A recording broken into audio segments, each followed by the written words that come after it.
ਵਾਹਿਗੁਰੂ ਜੀ।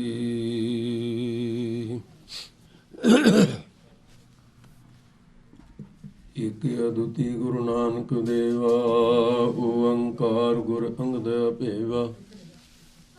ਸਤਨਾਮ ਗੁਰ ਅਮਰ ਪਿਆਰੇ, ਕਰਤਾ ਰਾਮਦਾਸ ਗੁਰ ਵਾਰੇ। ਪੁਰਖ ਸ੍ਰੀ ਅਰਜਨ ਸੁਖਦਾਨੀ, ਨਿਰਭਉ ਹਰਿ ਗੋਬਿੰਦ ਗੁਣ ਖਾਨੀ। ਨਿਰਵੈਰ ਗੁਰੂ ਹੈ ਸ੍ਰੀ ਹਰਿ ਰਾਏ, ਅਕਾਲ ਮੂਰਤਿ ਹਰਿ ਕ੍ਰਿਸ਼ਨ ਧਿਆਏ। ਅਜੂਨੀ ਤੇਗ ਬਹਾਦਰ ਰਾਈ, ਸਹਿਬੰ ਗੁਰ ਦਸ਼ਮੇਸ਼ ਸਹਾਈ। ਗੁਰ ਪ੍ਰਸਾਦ ਗ੍ਰੰਥ ਗੁਰ ਗਿਆਨਾ, ਵਾਹਿਗੁਰੂ ਬੰਦਨ ਭਗਵਾਨਾ।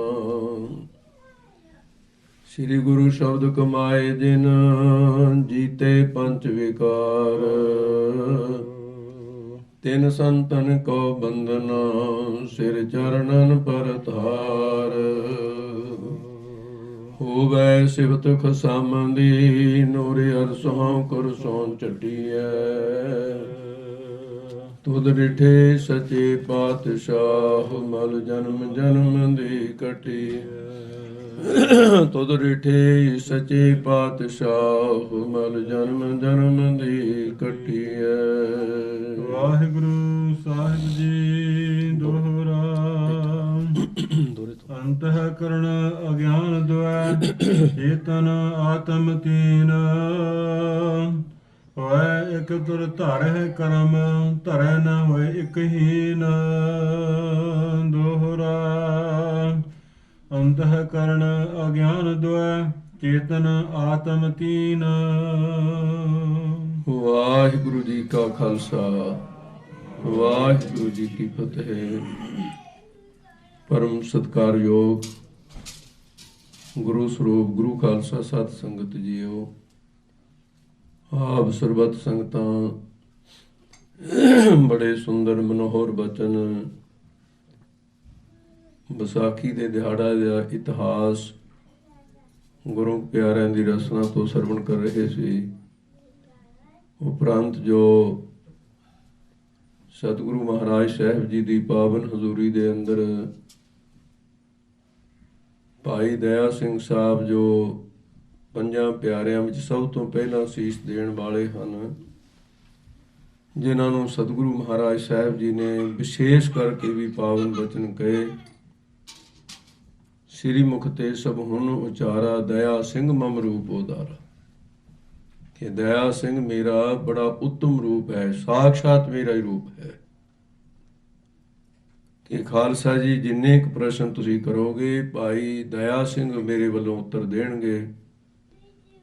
ਸਿੱਖ ਸੰਗਤਾਂ ਨੇ ਬੜਾ ਗੂੜ ਪ੍ਰਸ਼ਨ ਕੀਤਾ ਹੈ ਕਿ ਭਾਈ ਦਇਆ ਸਿੰਘ ਜੀ ਕਿਰਪਾ ਕਰੋ, ਅਸੀਂ ਕਰਮ ਬਾਰੇ ਸਮਝਣਾ ਚਾਹੁੰਦੇ ਹਾਂ।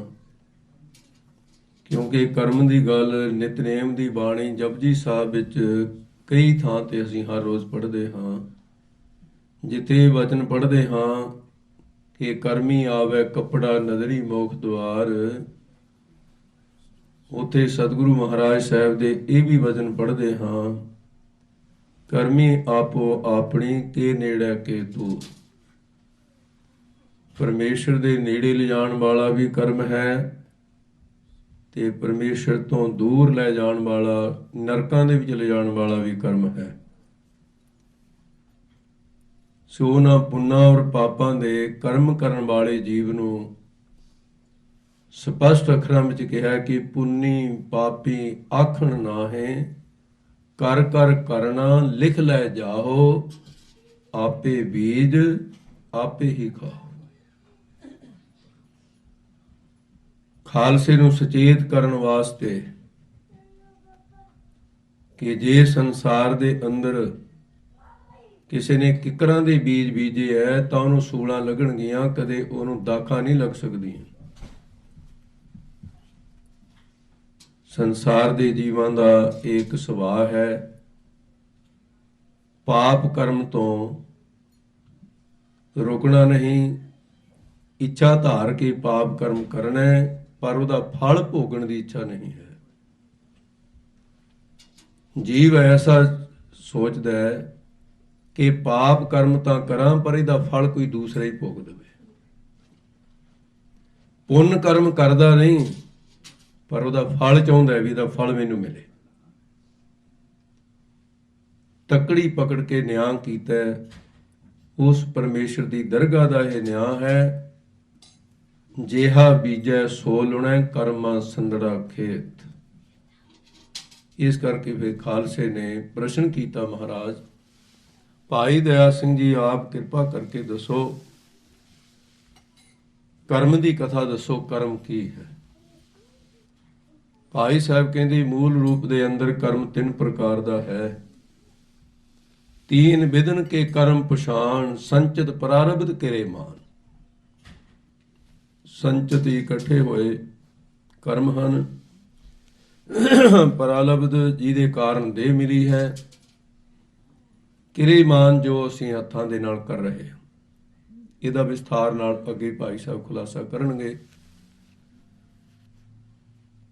ਇਹ 10 ਅਧਿਆਇ ਜਿਹੜੇ ਭਾਈ ਸਾਹਿਬ ਜੀ ਦੀ ਰਚਨਾ ਤੋਂ ਬੜੀ ਗੂੜ ਗਿਆਨ ਦੀ ਵਿਚਾਰ ਕਥਨ ਕੀਤੀ ਹੋਈ ਹੈ।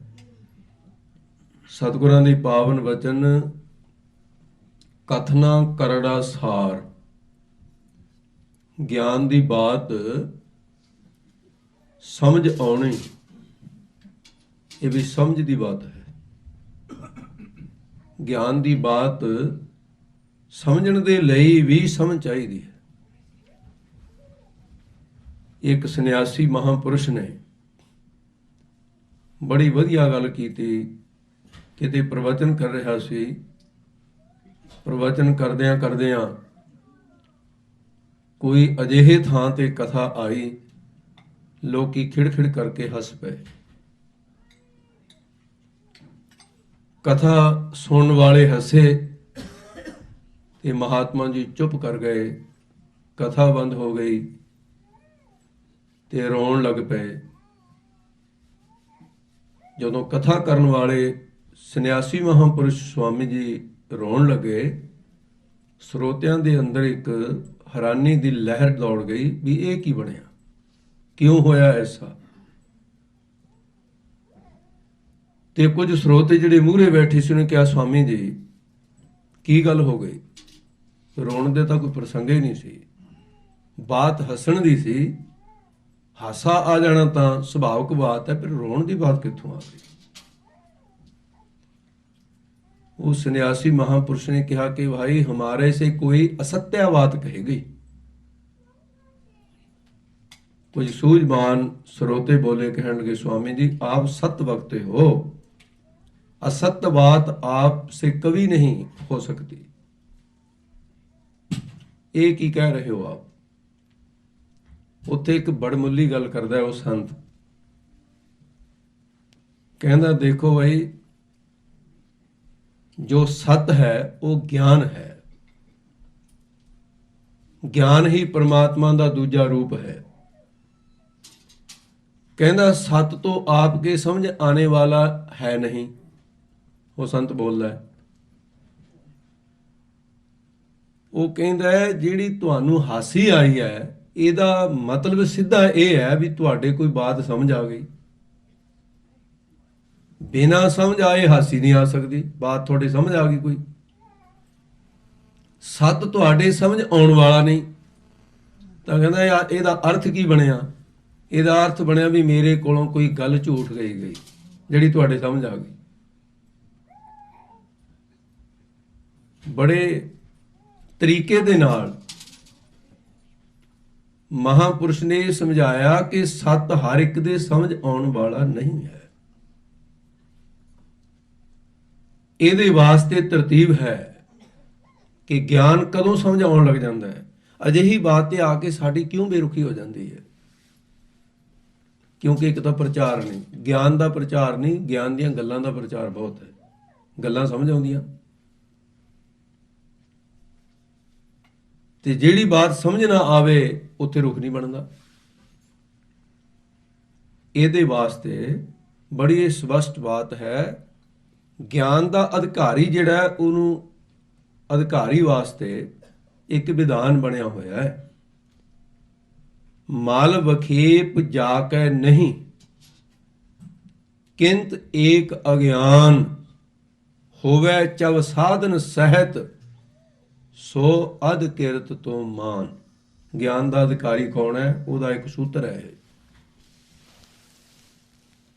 ਕਹਿੰਦੇ ਨਿਸ਼ਕਾਮ ਸੇਵਾ ਕਰਕੇ ਮਲ ਦੋਸ਼ ਦੀ ਨਿਵਰਤੀ ਹੋ ਗਈ ਹੋਵੇ। ਮਲ ਵਖੇਪ ਅਵਰਨ ਤਿੰਨ ਦੋਸ਼ ਸਾਡੇ ਅੰਤਸਕਰਨ ਵਿੱਚ ਪਏ।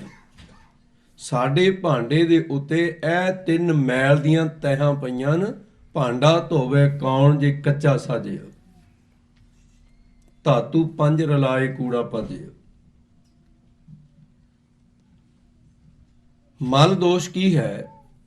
ਜਨਮਾਂ ਜਨਮਾਤਰਾਂ ਦੇ ਪਾਪ ਕਰਮਾਂ ਦੀ ਮੈਲ ਇਕੱਠੀ ਕਰ ਕਰਕੇ ਅਗਲੇ ਜਨਮ ਚ ਉਦੋਂ ਅਗਲੇ ਚ ਧੋਣ ਦਾ ਕਦੇ ਚਾਂਸ ਨਹੀਂ ਬਣਿਆ। ਮੈਲ ਧੋਣ ਦਾ ਚਾਂਸ ਕੇਵਲ ਮਨੁੱਖਾ ਸਰੀਰ ਵਿੱਚ ਹੈ। ਇੱਥੇ ਆ ਕੇ ਭਰੀਐ ਮਤ ਪਾਪਾਂ ਕੈ ਸੰਗ, ਉਹ ਧੋਪੈ ਇੱਥੇ ਹੀ ਧੋਣ ਦਾ ਸਾਧਨ ਹੈ। ਨਾਵੈ ਕੇ ਰੰਗ ਹੋਰ ਕਿਸੇ ਜਨਮ ਚ ਹੈ ਨਹੀਂ। ਮਲ ਦੋਸ਼, ਮਲ ਦੋਸ਼ ਦੇ ਪ੍ਰਭਾਵ ਕਰਕੇ ਸਾਡਾ ਜਿਹੜਾ ਮਨ ਹੈ, ਜਦੋਂ ਵੀ ਅਸੀਂ ਭਜਨ ਵਿੱਚ ਲੱਗਦੇ ਹਾਂ, ਜਦੋਂ ਹੀ ਸਿਮਰਨ ਕਰਨ ਲੱਗਦੇ ਹਾਂ, ਉਹ ਮੈਲ ਆਪਣਾ ਰੂਪ ਦਿਖਾਉਣਾ ਸ਼ੁਰੂ ਕਰ ਦਿੰਦੀ ਹੈ। ਪਰੇਸ਼ਾਨੀ ਹੁੰਦੀ ਹੈ ਵੀ ਐਸਾ ਕਿਉਂ ਹੈ? ਮੈਂ ਸਿਮਰਨ ਕਰਨ ਲੱਗਿਆ ਤੇ ਅੰਦਰੋਂ ਸਿਮਰਨ ਹੋਰ ਕਈ ਤਰ੍ਹਾਂ ਦੇ ਚੱਲ ਪਏ। ਬਿਲਕੁਲ ਉਸੇ ਤਰ੍ਹਾਂ ਦੀ ਬਾਤ ਹੈ ਜਿਵੇਂ ਰਾਗੀ ਸਿੰਘ ਕੀਰਤਨ ਕਰਦੇ ਆ, ਸਾਜੀ ਨੇ ਹਾਰਮੋਨੀਅਮ ਦਾ ਹੀ ਲਓ ਤੇ ਹਾਰਮੋਨੀਅਮ ਦੀਆਂ ਸੁਰਾਂ ਕਿਤੇ ਬਾਈ ਚਾਂਸ ਬਾਜਾ ਪਿਆ ਰਹੇ। ਕਈ ਵਾਰ ਮੇਰੇ ਨਾਲੇ ਹੋਇਆ 6-6 ਮਹੀਨੇ ਬਾਜਾ ਵਜਾਉਣ ਦਾ ਮੌਕਾ ਨਹੀਂ ਮਿਲਦਾ। ਜਦੋਂ ਇੰਡੀਆ ਜਾ ਕੇ ਕੀਰਤਨ ਕਰੀ ਲਿਆ ਫਿਰ ਸੂਤ ਨਹੀਂ ਆਉਂਦਾ ਕੰਮ। ਕਈ ਵਾਰੀ ਸੁਰ ਕੋਈ ਹੋਰ ਦੱਬੀ ਦੀ ਹੈ, ਸੁਰ ਬੋਲਦੀ ਕੋਈ ਹੋਰ ਹੈ, ਬਾਜਾ ਪਿਆ ਰਿਹਾ ਨਾ, ਵੱਜਿਆ ਨਹੀਂ। ਇਸੇ ਤਰ੍ਹਾਂ ਸਿਮਰਨ ਦੇ ਵਿੱਚ ਸੁਰਤਾਂ ਦੱਬਦੇ ਅਸੀਂ ਸਿਮਰਨ ਵਾਲੀ, ਜਿਹੜੀ ਸੁਰ ਦੱਬੀ ਨਹੀਂ ਬੋਲਣ ਉਹ ਲੱਗ ਜਾਂਦੀ ਹੈ। ਬਾਜਾ ਜਿਵੇਂ ਬੇਸੁਰਾ ਹੈ, ਸਾਡਾ ਅੰਦਰਲਾ ਬਾਜਾ ਬੇਸੁਰਾ ਹੋਇਆ ਵੈ, ਸੁਰਤਾਂ ਦੱਬਦੇ ਸਿਮਰਨ ਵਾਲੀ। ਸਿਮਰਨ ਹੋਵੇ ਵਾਹਿਗੁਰੂ ਵਾਹਿਗੁਰੂ ਦਾ, ਪਰ ਆਵਾਜ਼ਾਂ ਕੋਈ ਹੋਰੇ ਆਉਣ ਲੱਗ ਜਾਂਦੀਆਂ ਮਲ ਦੋਸ਼ ਦੇ ਪ੍ਰਭਾਵ ਕਰਕੇ। ਕਹਿੰਦੇ ਜਦੋਂ ਮਲ ਦੋਸ਼ ਦੀ ਨਿਵਰਤੀ ਹੋ ਜਾਏ। ਤੇ ਦੂਸਰਾ ਹੈ ਵਖੇਪ। ਵਖੇਪ ਕੀ ਹੈ? ਮਨ ਦੀ ਚੰਚਲਤਾ, ਮਨ ਦਾ ਨਾ ਟਿਕਣਾ, ਇਹ ਦੂਜਾ ਦੋਸ਼ ਹੈ। ਇਹ ਸਿਮਰਨ ਤੋਂ ਬਿਨਾਂ ਦੂਰ ਨਹੀਂ ਹੁੰਦਾ। ਪਹਿਲਾ ਦੋਸ਼ ਨਿਸ਼ਕਾਮ ਸੇਵਾ ਤੋਂ ਬਿਨਾਂ ਦੂਰ ਨਹੀਂ ਹੁੰਦਾ। ਇਹ ਤਰਤੀਬ ਹੈ।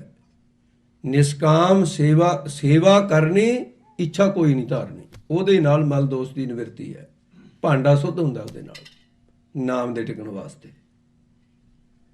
ਤੇ ਜਿਸ ਵੇਲੇ ਨਾਮ ਟਿਕਣ ਲੱਗ ਜਾਏ, ਫਿਰ ਉਪਾਸਨਾ ਕਰਨ ਦੇ ਨਾਲ ਗੁਰ ਕੀ ਮੂਰਤ ਮਨ ਮਹਿ ਧਿਆਨ, ਤੇ ਉਹਦੇ ਕਰਨ ਦੇ ਨਾਲ ਫਿਰ ਵਖੇਪ ਦੋਸ਼ ਜਿਹੜਾ ਇਹ ਵੀ ਦੂਰ ਹੋ ਜਾਂਦਾ ਹੈ। ਕਹਿੰਦੇ ਮਲ ਵਖੇਪ ਜਾ ਕੇ ਨਹੀਂ, ਜਿਹਦੇ ਦੋਨੇ ਦੋਸ਼ ਨਾ ਹੋਣ, ਇਹਨਾਂ ਦੀ ਨਿਵਰਤੀ ਹੋ ਗਈ ਹੋਵੇ। ਕਿੰਤ ਏਕ ਅਗਿਆਨ, ਇੱਕ ਅਗਿਆਨ ਹੀ ਰਹਿੰਦਾ ਹੋਵੇ ਬਾਕੀ। ਇੱਕ ਇਹ ਪੱਖ ਹੈ। ਹੁਣ ਦੂਸਰਾ ਪੱਖ ਹੋਰ ਕਹਿੰਦੇ ਨੇ ਹੋਵੇ ਚਵ ਸਾਧਨ ਸਹਿਤ। ਮਲ ਵਖੇਪ ਦੋਸ਼ ਦੀ ਨਿਵਰਤੀ ਹੋਵੇ, ਚਾਰ ਸਾਧਨਾ ਦਾ ਉਹ ਕਰਨ ਵਾਲਾ ਹੋਵੇ, ਚਾਰ ਸਾਧਨਾ ਸੰਪੰਨ ਹੋਵੇ। ਚਾਰ ਸਾਧਨ ਕਿਹੜੇ ਨੇ? ਬੈਰਾਗ, ਵਿਵੇਕ, ਖਟ ਸੰਪਤੀ, ਮੋਖ ਇੱਛਾ। ਤੇ ਉਹ ਚਾਰ ਸਾਧਨਾ ਦੇ ਸਹਿਤ ਹੋਵੇ ਚਵ ਸਾਧਨ ਸਹਿਤ, ਸੋ ਅਧ ਕਿਰਤ ਤੂੰ ਮਾਨ। ਕਹਿੰਦੇ ਉਹ ਗਿਆਨ ਦਾ ਅਧਿਕਾਰੀ ਹੈ। ਉਹਦੇ ਗਿਆਨ ਸਮਝ ਵੀ ਆਏਗਾ ਔਰ ਗਿਆਨ ਹੋਏਗਾ ਵੀ ਉਸ ਨੂੰ। ਕਿਉਂਕਿ ਚਾਨਣੇ ਦੇ ਵਾਸਤੇ ਪੁਰਾਣਾ ਸਾਧਨ ਸੀ ਜਿਹੜਾ ਦੀਵੇ ਸੀ। ਗੁਰਬਾਣੀ 'ਚ ਦੀਵਿਆਂ ਦੀ ਉਦਾਹਰਣ ਹੈ, ਕਿਉਂਕਿ ਇਹ ਲਾਈਟਾਂ, ਇਹ ਬਲਬ, ਇਹ ਟਿਊਬ ਹੈ, ਤਾਂ ਥੋੜੇ ਸਮੇਂ ਦਾ ਚਮਤਕਾਰ ਹੈ। ਗੁਰਬਾਣੀ 'ਚ ਉਦਾਹਰਣ ਦੀਵਾ ਵਲੈ ਅੰਧੇਰਾ ਜਾਏ, ਇਹ ਤੇਲ ਦੀਵਾ ਇਉਂ ਵਲੈ, ਕਰ ਚਾਨਣ ਸਾਹਿਬ ਤਉ ਮਿਲੈ। ਉਹ ਉਦਾਹਰਨਾਂ ਦੀਵੇ ਦੀਆਂ।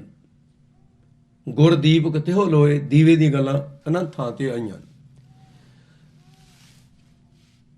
ਹੁਣ ਵਾਲੀ ਪੀੜ੍ਹੀ ਦਾ ਤਾਂ ਚਲੋ ਵਾਸਤਾ ਉਹਨਾਂ ਦੀਵਿਆਂ ਨਾਲ ਨਹੀਂ, ਜਿਨ੍ਹਾਂ ਦਾ ਦੀਵਿਆਂ ਨਾਲ ਵਾਸਤਾ ਉਹਨਾਂ ਨੂੰ ਪੁੱਛੋ ਵੀ ਦੀਵੇ ਵਿੱਚ ਬੱਤੀ ਹੁੰਦੀ ਸੀ, ਉਹਦੇ 'ਚ ਤੇਲ ਪਾਇਆ ਜਾਂਦਾ ਸੀ। ਜੇ ਤੇਲ ਨਾ ਹੋਵੇ ਬੱਤੀ ਹੋਵੇ, ਚਾਨਣਾ ਤਾਮ ਨਹੀਂ ਹੁੰਦਾ। ਬੱਤੀ ਹੈ ਨਹੀਂ, ਤੇਲ ਹੈਗਾ, ਚਾਨਣਾ ਤਾਮ ਨਹੀਂ। ਦੋਨਾਂ 'ਚ ਇੱਕ ਚੀਜ਼ ਨਾ ਹੋਵੇ, ਬੱਤੀ ਵੀ ਹੋਵੇ ਤੇਲ ਵੀ ਹੋਵੇ, ਚਾਨਣਾ ਤਾਮ ਨਹੀਂ ਹੁੰਦਾ ਜਿੰਨਾ 'ਚ ਤੀਲਾ ਲਾ ਕੇ ਉਹਨੂੰ ਜਗਾਉਣ ਵਾਲਾ ਨਾ ਕੋਈ ਹੋਵੇ। ਇਸ ਕਰਕੇ ਅੰਤਸ਼ਕਰਨ ਦੇ ਦੀਵੇ ਵਿੱਚ ਵੀ ਇੱਕ ਬੱਤੀ ਹੈ, ਇੱਕ ਤੇਲ ਹੈ, ਦੂਸਰਾ ਗਿਆਨ ਦਾ ਤੀਲਾ ਘਸਾਉਣ ਵਾਲਾ, ਤਾਂ ਕਿਤੇ ਗਿਆਨ ਹੁੰਦਾ ਜਾ ਕੇ। ਉਹ ਕੀ ਹੈ? ਪ੍ਰੇਮ ਰੂਪ ਤੇਲ ਹੈ। ਸਾਚ ਕਹੋ ਸੁਣ ਲਿਓ ਸਭੈ ਜਨ ਪ੍ਰੇਮ ਕੀਓ ਤਿਨ ਹੀ ਪ੍ਰਭ ਪਾਇਓ। ਪ੍ਰੇਮ ਦਾ ਤਾਂ ਤੇਲ ਹੈ। ਸ਼ਰਧਾ ਦੀ ਬੱਤੀ ਹੈ। ਜੇ ਸ਼ਰਧਾ ਹੋਵੇ, ਪ੍ਰੇਮ ਹੋਵੇ ਨਾ, ਤਾਂ ਦੀਵਾ ਕਿੰਨਾ ਕੁ ਜਗੇਗਾ?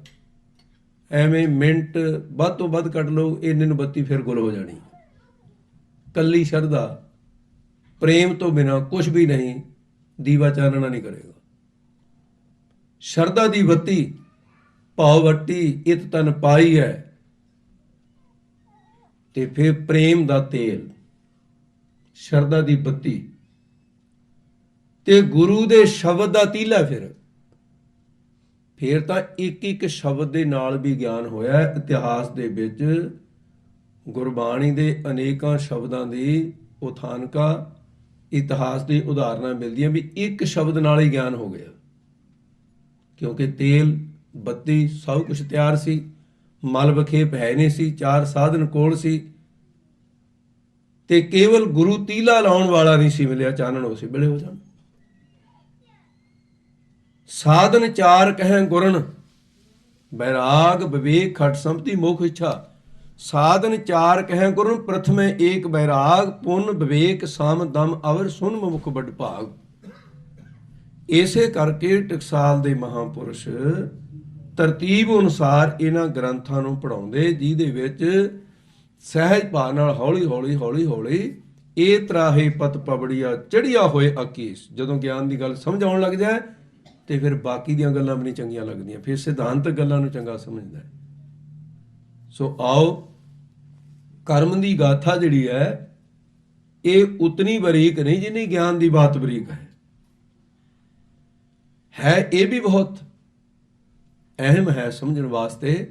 ਹੁਣ ਭਾਈ ਸਾਹਿਬ ਨੇ ਦੱਸਿਆ, ਕਹਿੰਦੇ ਦੇਖੋ ਤਿੰਨ ਚੀਜ਼ਾਂ, ਤਿੰਨਾਂ ਚੋਂ ਇੱਕ ਨਾ ਹੋਵੇ, ਕਰਮ ਨਹੀਂ ਪੈਦਾ ਨਹੀਂ ਹੋਊਗਾ, ਕਰਮ ਟਿਕੂਗਾ ਨਹੀਂ। ਅੰਤःਕਰਨ, ਦੂਸਰਾ ਅਗਿਆਨ, ਤੀਸਰਾ ਚੇਤਨ ਦੀ ਛਾਇਆ ਪ੍ਰਤੀਬਿੰਬ, ਜਿਹਨੂੰ ਆਤਮਾ ਕਹਿੰਦੇ, ਉਹਦਾ ਪ੍ਰਤੀਬਿੰਬ। ਇਹ ਤਿੰਨੇ ਇਕੱਠੇ ਹੋਣਗੇ ਤਾਂ ਕਰਮ ਬੀਜ ਨੂੰ ਸਾਂਭਣ ਦੇ ਵਾਸਤੇ ਭਾਂਡਾ ਬਣਦਾ, ਜਿਹਦੇ ਵਿੱਚ ਕਰਮਾਂ ਦੇ ਬੀਜ ਜਨਮਾਂ ਜਨਮਾਤਰਾਂ ਦੇ ਟਿਕੇ ਰਹਿੰਦੇ ਨੇ। ਕਹਿਣ ਨੂੰ ਤਾਂ ਬੜਾ ਸੌਖਾ ਹੈ ਜੀ, ਮੇਰੀ ਕਿਸਮਤ ਮਾੜੀ ਹੈ, ਮੇਰੇ ਕਰਮ ਮਾੜੇ ਨੇ, ਪਰ ਕਰਮ ਬਾਰੇ ਸਮਝਣਾ ਵੀ ਚਾਹੀਏ। ਕਰਮ ਹੈ ਕੀ? ਕਰਮ ਕਿਸੇ ਦੂਸਰੇ ਦਾ ਕੀਤਾ ਹੋਇਆ ਤਾਂ ਚਿੰਬੜਿਆ ਨਹੀਂ। ਇਹ ਕਿਤੇ ਭੂਤ ਹੈ ਜਿਹੜਾ ਕਿਸੇ ਦਾ ਚਿੰਬੜ ਗਿਆ ਤੁਹਾਨੂੰ? ਕਰਮ ਆਪਣਾ ਚਿੰਬੜਿਆ ਹੈ, ਕਰਮ ਆਪ ਕੀਤੇ ਨੇ। ਹਾਂ, ਇਹਨਾਂ ਕਰਮਾਂ ਦੀ ਨਿਵਰਤੀ ਕਿਵੇਂ ਹੋ ਸਕਦੀ ਹੈ? ਫਲ ਖੋਟੇ ਕਰਮ ਦਾ ਦੁੱਖ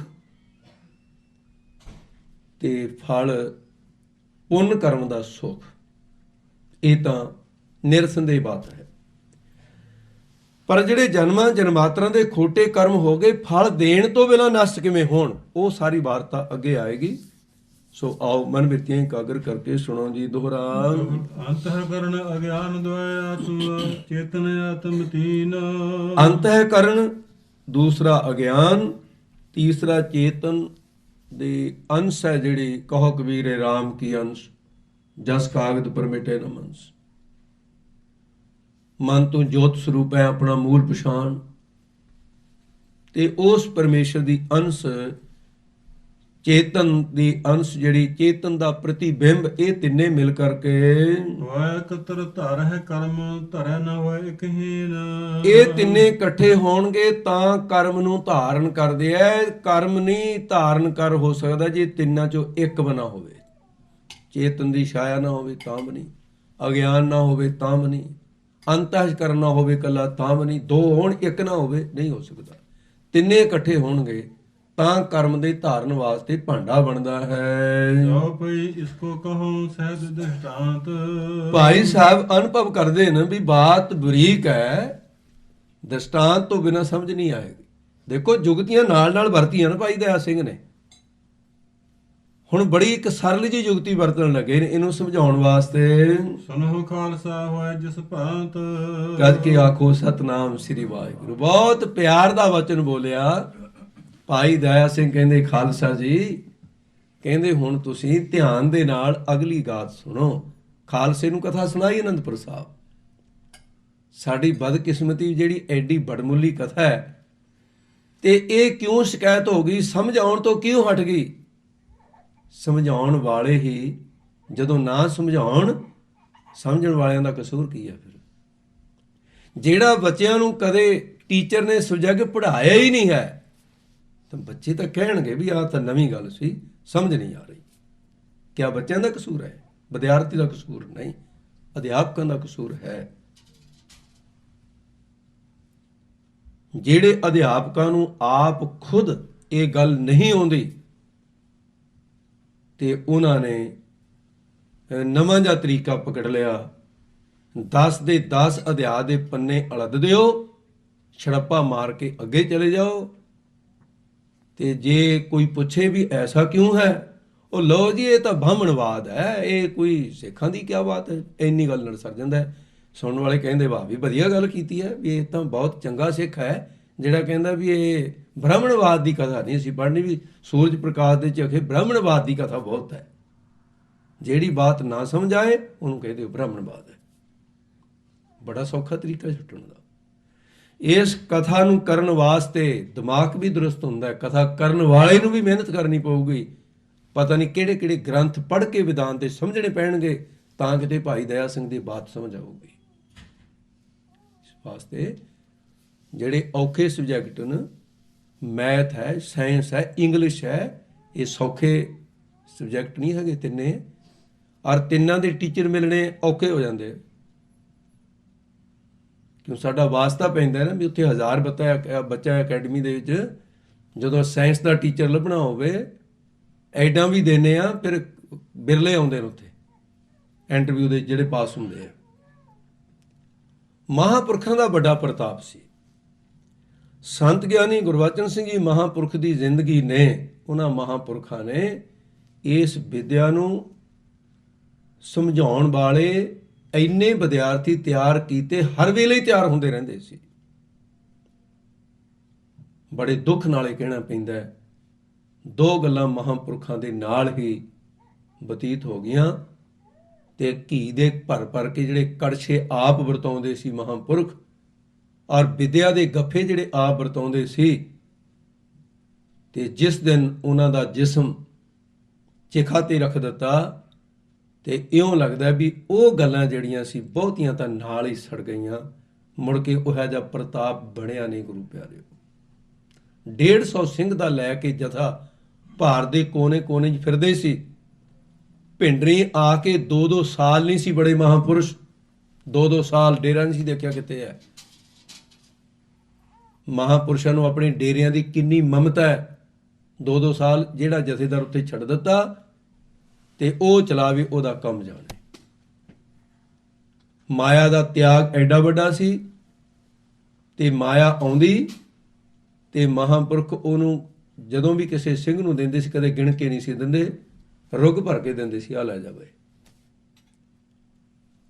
ਕਈ ਵਾਰ ਐਸਾ ਸਮਾਂ ਆਇਆ ਮਹਾਂਪੁਰਖਾਂ ਤੇ, ਸਿੰਘਾਂ ਦੇ ਕੋਲੋਂ ਮਾਇਆ ਮੰਗਦੇ ਵੇਖੇ ਗਏ। ਇੱਕ ਗੁਰਮੁਖ ਮੋਗੇ ਦੇ ਇਲਾਕੇ ਦੇ ਵਿੱਚ ਮਹਾਂਪੁਰਸ਼, ਉਹਨੂੰ ਪਾਤਸ਼ਾਹ ਜੀ ਕਹਿੰਦੇ ਸੀ, ਜੋਗੇ ਵਾਲੇ। ਪਾਤਸ਼ਾਹ ਕਿਉਂ ਕਹਿੰਦੇ ਸੀ? ਨਾਂ ਤਾਂ ਉਹਨਾਂ ਦਾ ਹੋਰ ਸੀ। ਸਰੀਰ ਦਾ ਨਾਂ ਤਾਂ ਹੈ ਨਹੀਂ ਸੀ ਪਾਤਸ਼ਾਹ, ਇਹ ਤਾਂ ਸੰਤਾਂ ਦਾ ਧਰਿਆ ਹੋਇਆ ਨਾਂ ਸੀ। ਇੱਕ ਦਿਨ ਮਹਾਂਪੁਰਖਾਂ ਦੇ ਮਨ ਦੇ ਅੰਦਰ ਵੀ ਜਲੇਬੀਆਂ ਦਾ ਲੰਗਰ ਚਲਾਉਣਾ ਹੈ ਤੇ ਪੈਸੇ ਹੈ ਨਾ ਸੰਤਾਂ ਦੇ ਕੋਲ। ਕਹਿੰਦੇ ਭਾਈ ਕੋਈ ਸਿੰਘ ਜਥੇ ਦਾ ਸ਼ਾਹ ਬਣ ਜਾਓ ਮੇਰਾ, ਮੈਨੂੰ ਆਧਾਰ ਪੈਸੇ ਦੇ ਦਿਓ। ਬੜੀ ਨਿਮਰਤਾ ਸੀ ਮਹਾਂਪੁਰਸ਼ਾਂ। ਇਹਨਾਂ ਦੇ ਕੋਲ ਪੈਸੇ ਸੀ, ਕਹਿੰਦੇ ਲਓ ਮਹਾਰਾਜ ਵੀ ਕੋਈ ਨਹੀਂ, ਤੁਹਾਡਾ ਹੀ ਆ ਸਾਰਾ ਕੁਝ।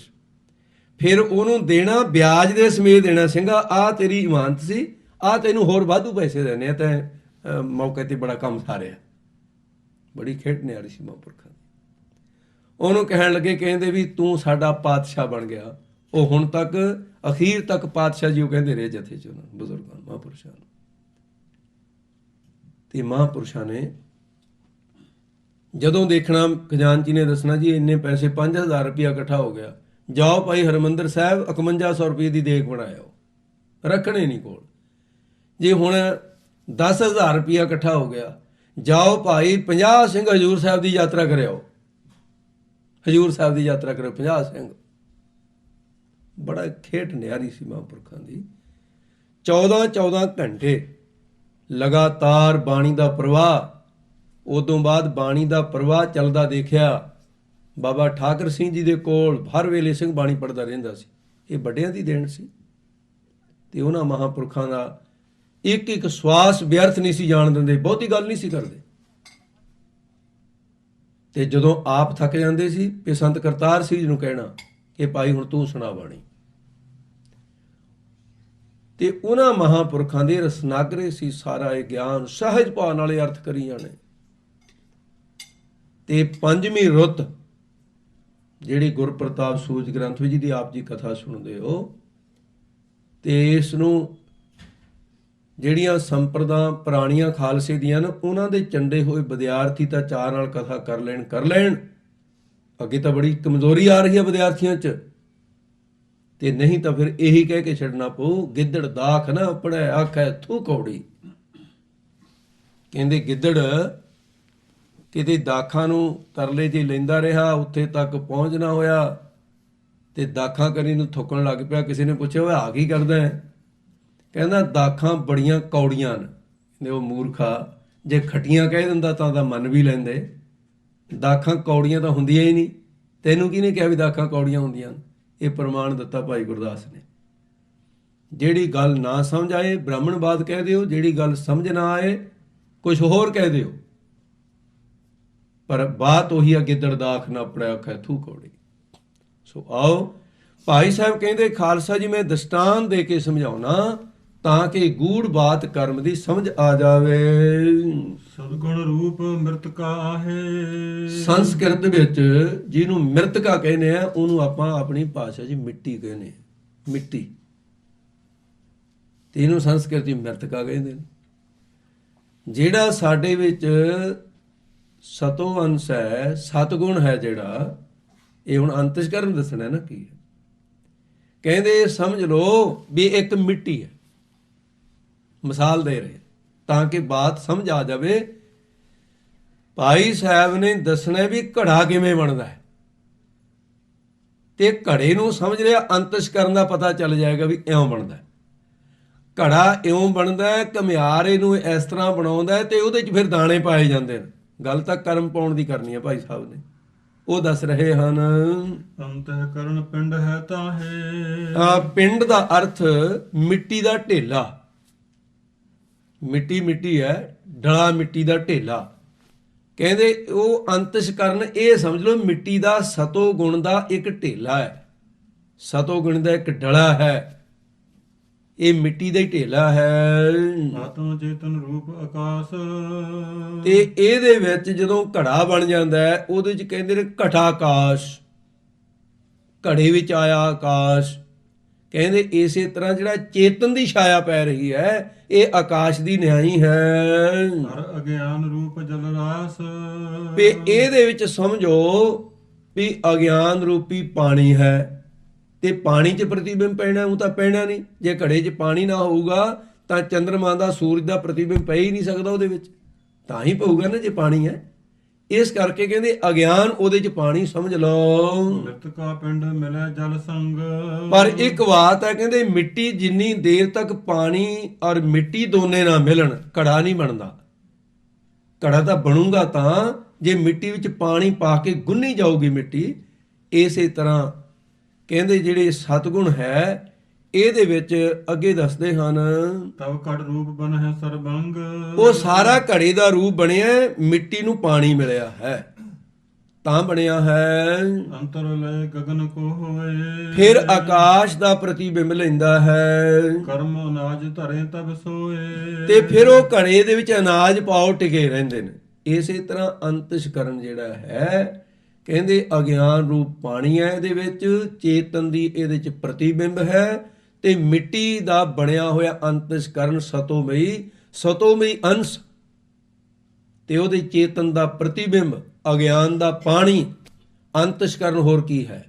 ਅੰਤਸ਼ਕਰਨ ਸਤੋ ਜਿਹੜੀ ਪੰਜੇ ਤਤ ਨ ਸਤੋ ਅੰਸ਼ ਭੂਤਨ ਕੀ ਜੋ ਹੈ ਤਾਂ ਤੇ ਅੰਤਹਿਕਰਨ ਵਯੋ ਹੈ। ਰਾਗ ਦਵੈ ਸੋ ਭੋਗ ਸਜਾਤੇ ਸੋ ਪੀ ਰਾਵ ਰੂਪ ਨਾ ਤਾਤੇ।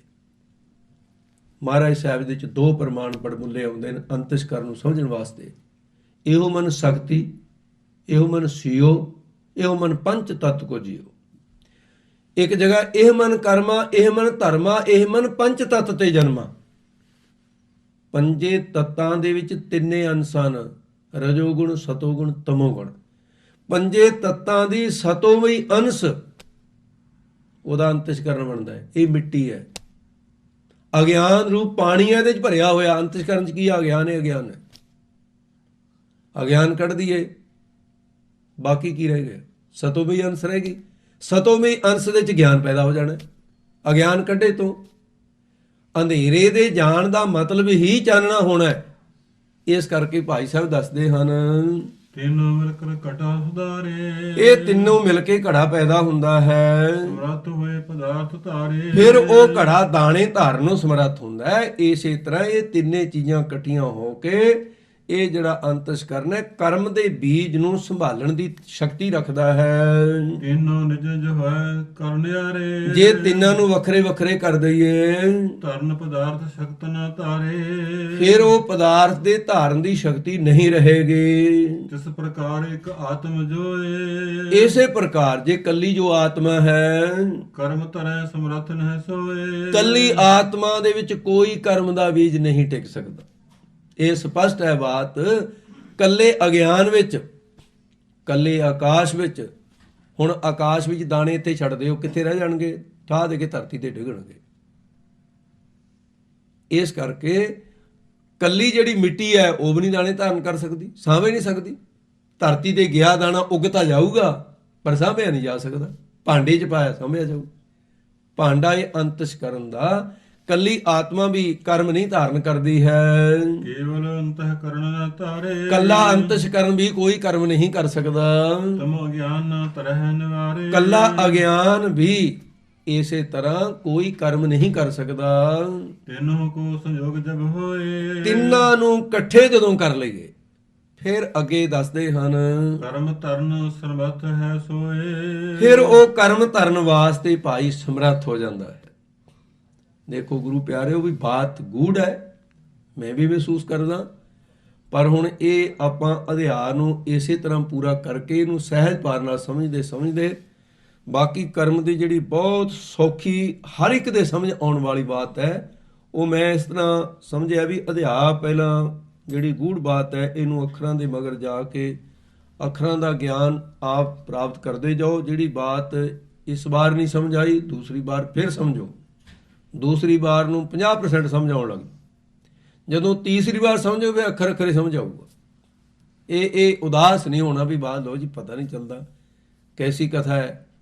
ਮੈਂ ਜਦੋਂ ਮਹਾਂਪੁਰਸ਼ਾਂ ਦੇ ਕੋਲ ਵਿਦਾਨ ਦੇ ਅੱਖਰ ਪੜ੍ਹਦਾ ਸੀ, ਭਾਈ ਦਰਸ਼ਨ ਸਿੰਘ ਉਹਨਾਂ ਦਾ ਹੀ ਸਾਥੀ ਸੀ ਇੱਕ, ਕਿਉਂਕਿ ਸ਼ਾਮ ਦੇ ਵਕਤ ਸੰਤਾਂ ਨੇ ਟਾਈਮ ਦਿੱਤਾ ਵੀ ਵਿਦਾਨ ਦਾ ਪੀਰੀਅਡ ਸ਼ਾਮ ਦੇ ਟਾਈਮ ਜਦੋਂ ਟਿਕਾ ਹੋ ਜਾਵੇ ਵੀ ਕੋਈ ਇੱਥੇ ਆਉਣ ਵਾਲਾ ਨਾ ਹੋਵੇ। ਤਕਰੀਬਨ ਸ਼ਾਮ ਦਾ ਵਕਤ ਰਹਿ ਰਾਸ ਤੋਂ ਬਾਅਦ ਘੰਟੇ 2 ਘੰਟੇ ਸਮਾਂ ਲੰਘ ਜਵੇ, ਲੋਕੀ ਸੌਣ ਲੱਗ ਜਾਣ ਵੀ ਉਦੋਂ ਆਪਾਂ ਸਕੂਲ ਲਾਉਣਾ ਆਪਣਾ। ਮਹਾਂਪੁਰਸ਼ਾਂ ਦਾ ਉਹ ਮੇਰੇ ਉਸ ਤਰ੍ਹਾਂ ਸੂਤ ਵੀ ਆ ਗਈ ਗੱਲ ਵੀ ਦਿਨੇ ਦੀਵਾਨ ਦਵੂਨ ਲਾ ਲੈਣਾ, ਸ਼ਾਮ ਨੂੰ ਚਲੇ ਜਾਣ।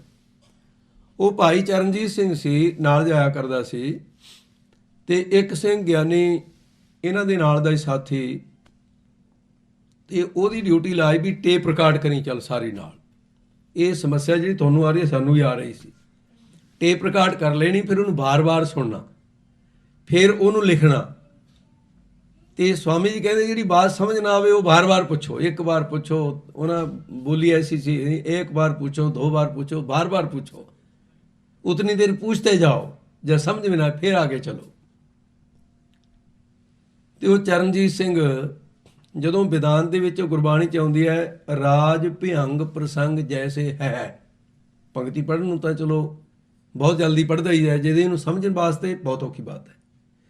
ਵਿਦਾਨ ਦੇ ਵਿੱਚ ਇਸੇ ਦਾ ਦ੍ਰਿਸ਼ਟਾਂਤ ਜਿਹੜਾ ਹੈ, ਰੱਸੀ ਤੇ ਸੱਪ ਦੇ ਦ੍ਰਿਸ਼ਟਾਂਤ ਦੇ ਨਾਲ ਸੰਸਾਰ ਤੇ ਬ੍ਰਹਮ ਦੀ ਬਾਤ ਸਮਝਾਈ ਜਾਂਦੀ।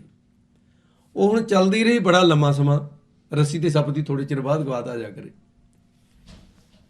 ਤੇ ਕੁਝ ਦਿਨਾਂ ਤੋਂ ਬਾਅਦ ਹੋਰ ਸੇਵਾਦਾਰ ਨਾਲ ਜਾਣ ਲੱਗ ਗਏ। ਉਹ ਚਰਨਜੀਤ ਸਿੰਘ ਪੁੱਛਦਾ ਹੈ ਇਹਨਾਂ ਚੋਂ ਇੱਕ ਨੂੰ, ਕਹਿੰਦਾ ਭਲਾ ਭਾਈ ਸਾਹਿਬ ਵੀ ਉਹ ਕੀ ਬਣਿਆ? ਇਹ ਕੀ? ਕਹਿੰਦਾ ਉਹ ਆਪਣੇ ਸੰਤਾਂ ਦਾ, ਸਵਾਮੀ ਜੀ ਦਾ ਰੱਸੀ ਤੇ ਸੱਪ ਦਾ ਕਲੇਸ਼ ਦਾ ਛੜਿਆ ਹੋਇਆ ਸੀ ਬੜਾ ਭਾਰੀ, ਵੀ ਉਹਦਾ ਕੀ ਬਣਿਆ ਭਲਾ? ਐਂ ਪੁੱਛਿਆ ਸਾਧ ਸਿੰਘ ਜੀ ਉਹਨੇ। ਮੈਨੂੰ ਬੜੀ ਹਾਸੀ ਆਈ ਤੇ ਮੈਂ ਕਿਹਾ ਚਰਨਜੀਤ ਸਿੰਘ, ਕਹਿੰਦਾ ਜੀ ਬਸ ਮੈਨੂੰ ਤਾਂ ਇੰਨੀ ਪਤਾ ਲੱਗਦਾ ਵੀ ਰੱਸੀ ਆ ਗਈ, ਸੱਪ ਆ ਗਿਆ, ਸੱਪ ਰੱਸੀ ਵੀ ਬਣਿਆ ਕੀ, ਵੀ ਸਮਝ ਨਹੀਂ ਆਈ ਬਾਤ। ਇਸ ਵਾਸਤੇ ਗਿਆਨ ਦੀ ਬਾਤ ਇਹਨੂੰ ਸਮਾਂ ਲੱਗਦਾ ਹੈ।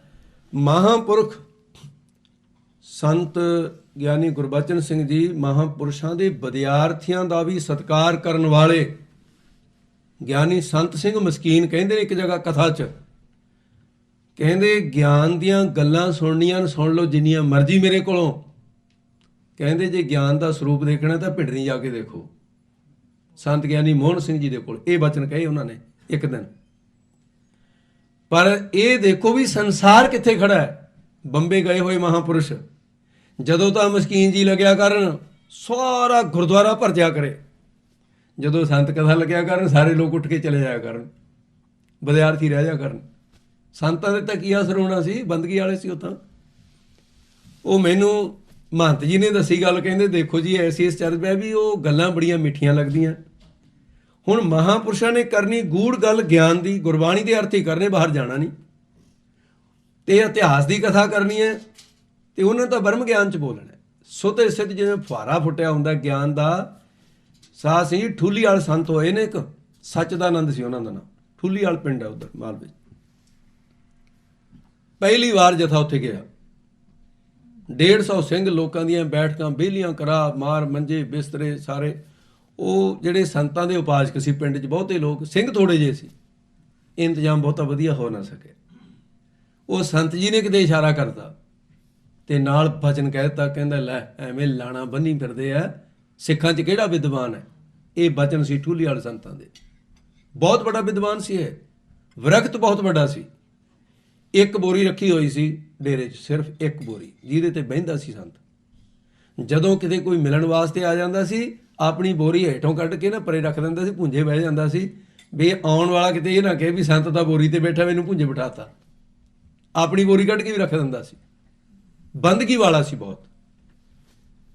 ਇਹ ਬਚਨ ਮਹਾਂਪੁਰਖ ਅੰਤਰਜਾਮੀ। ਜਦੋਂ ਕਥਾ ਸ਼ੁਰੂ ਹੋਈ, ਮੂਹਰੇ ਮੰਗਲ ਆ ਗਿਆ, ਇੱਕ ਓੰਕਾਰ ਸਤਿਗੁਰ ਪ੍ਰਸਾਦ।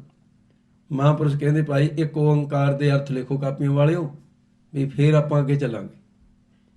ਜਿਉਂ ਲੱਗੇ ਸੰਤ ਕਥਾ ਕਰ ਇੱਕ ਓੰਕਾਰ ਦੀ, ਉਹ ਸੰਤ ਵੀ ਸੁਣਦਾ ਰਿਹਾ। ਸੰਤ ਦਾ ਐਸਾ ਕਾਇਲ ਹੋਇਆ, ਜਦੋਂ 1.5 ਘੰਟਾ ਇੱਕ ਓੰਕਾਰ ਦੀ ਅਰਥ ਹੋਈ ਗਏ, ਸੰਤ ਕਹਿੰਦਾ ਭਾਈ ਮੈਂ ਬੋਲੂੰ ਸਟੇਜ ਤੇ। ਆਪ ਆ ਗਿਆ ਸੰਤ ਫੜ ਕੇ, ਮੈਂ ਕਹਿੰਦਾ ਓਏ ਲੋਗੋ, ਕਹਿੰਦਾ ਮੈਂ ਵੀ ਬਹੁਤ ਵਿਦਿਆ ਪੜ੍ਹੀ, ਵੇਦ ਪੜ੍ਹੇ, ਵਿਦਾਂਤ ਪੜ੍ਹਿਆ, ਜ਼ਿੰਦਗੀ 'ਚ ਪਹਿਲੀ ਵਾਰ ਇਹੋ ਜਿਹਾ ਬਖਤਾ ਦੇਖਿਆ। ਕਹਿੰਦਾ ਇਹਨਾਂ ਦਾ ਤਾਂ ਅਰਥਾਂ ਦਾ ਇਉਂ ਲੱਗਦਾ ਹੈ ਜਿਵੇਂ ਧਰਤੀ ਦਾ ਪਾੜੀ ਪਾਟ ਜਾਏ ਨਾ, ਵੀ ਪਾਣੀ ਦਾ ਪਤਾ ਹੀ ਨਹੀਂ ਲੱਗਦਾ ਕਿੰਨਾ ਕੁ ਹੈ। ਇੱਥੇ ਨਹੀਂ ਕਹਿੰਦਾ ਅਰਥਾਂ ਦਾ ਪਤਾ ਲੱਗਦਾ, ਪਾੜੀ ਪਾਟਿਆ ਹੋਇਆ ਇਹਨਾਂ ਦਾ ਤਾਂ। ਕਹਿੰਦਾ ਫਿਰ ਲੋਕ ਸਾਰੇ ਸੇਵਾ ਕਰਨ ਲੱਗੇ। ਮਹਾਂਪੁਰਖਾਂ ਦੇ ਬਾਣੀ ਤਾਂ ਕਿ ਵੇਦ ਸਮ, ਤੇ ਉਹਨਾਂ ਮਹਾਂਪੁਰਖਾਂ ਦੀਆਂ ਘਾਲਣਾਂ ਭਾਈ ਸੰਭਾਲ ਕੇ ਰੱਖੀਆਂ। ਸੋਧੀ ਜੀ ਵਰਗੇ ਗੁਰਮੁਖਾਂ ਨੇ, ਜਿਹੜੇ ਪੁਰਾਣੇ ਵਿਦਿਆਰਥੀ ਨੇ ਸਾਡੇ ਸਾਲ ਦੇ, ਸਤਿਗੁਰੂ ਕਿਰਪਾ ਕਰਨ। ਸੰਤ ਗਿਆਨੀ ਮੋਹਨ ਸਿੰਘ ਜੀ ਨੇ ਸਾਰੀਆਂ ਹੀ ਗੱਲਾਂ ਸਾਂਭ ਕੇ ਰੱਖੀਆਂ। ਉਹਨਾਂ ਦੀ ਸੁੱਚ ਪਵਿੱਤਰਤਾ, ਉਹਨਾਂ ਦੀ ਰਹਿਤ ਵਹਿਤ, ਉਹਨਾਂ ਦੀ ਵਿਦਿਆ, ਉਹਨਾਂ ਦੀ ਕਰਨੀ। ਅੱਜ ਵੀ 18-18 ਘੰਟੇ ਨਿੱਤ ਦਾ ਸਿਮਰਨ ਹੈ। ਮਿਲਣਾ ਹੀ ਬੰਦ ਕਰ ਦਿੱਤਾ ਸੰਸਾਰ ਨੂੰ। ਬਸ ਜੇ ਨਹੀਂ ਚੱਲਣ ਜਾਣਿਆ, ਜਿਉਂ-ਜਿਉਂ ਜ਼ਿੰਦਗੀ ਨੇੜੇ ਜਾ ਰਹੀ ਹੈ ਤਿਉਂ ਇੰਨਾ ਕਰੜਾ ਕਰ ਦਿੱਤਾ ਵੀ ਉਹ ਮਿਲਣ ਦੀ ਵੀ ਇੱਛਾ ਨਹੀਂ ਰੱਖਦੇ। ਕਿਸੇ ਹਰ ਵੇਲੇ ਵਾਸ ਸਿਮਰਨ ਦੇ ਜੁੜੇ ਰਹਿੰਦੇ ਨੇ। ਸਤਿਗੁਰੂ ਕਿਰਪਾ ਕਰਨ। ਗਿਆਨ ਦੀ ਬਾਤ ਗਿਆਨ ਕਮਾਈਆ ਪੂਛ ਜਨਾ। ਗਿਆਨ ਦੀ ਬਾਤ ਭਾਵੇਂ ਕਰਮ ਦੀ ਹੀ ਬਾਤ ਹੈ, ਪਰ ਚਾਨਣਾ ਗਿਆਨ ਦਾ ਹੈ ਕਰਮ ਨੂੰ ਸਮਝਣ ਵਾਸਤੇ। ਇਹ ਕਰਮ ਦਾ ਗਿਆਨ ਹੈ। ਇਹਨੂੰ ਸਹਿਜ ਭਾਅ ਨਾਲ ਸਹਿਜੇ ਹੋਤਾ ਜਾਏ ਸੋ ਹੋਏ। ਜਿਹੜੀ ਬਾਤ ਅੱਜ ਨਹੀਂ ਸਮਝ ਆਈ ਕੱਲ ਆ ਜਾਏਗੀ। ਪੁਨਾ ਚੁੱਕਾਂ ਦੀ ਖਿਮਾ ਕਰਨੀ। ਆਓ ਇੱਥੇ ਸਮਾਪਤ। ਇਨ ਕੋ ਸੰਯੋਗ ਜਬ ਹੋਏ, ਕਰਮ ਧਰਨ ਸਮਰਥ ਹੈ ਸੋਏ। हे गोविंद हे गोपाल हे दयाल लाल, प्राणनाथ अनाथ सखे दीन दर्द हे समर्थ अगम पूरन मोहे मया तार, अंधकूप महापयान नानक पार उतार, आई प्रभ शरणागति कृपा निध दयाल, एक अखर हर मन वस्त नानक होत निहाल। वाहिगुरु नाम जहाज है चढ़े सो तरे पार, जो शरदा कर सेव दे गुर पार उतार, जो शरदा कर सेव दे गुर पार उतारन हार। वाहिगुरु जी का खालसा, वाहिगुरु।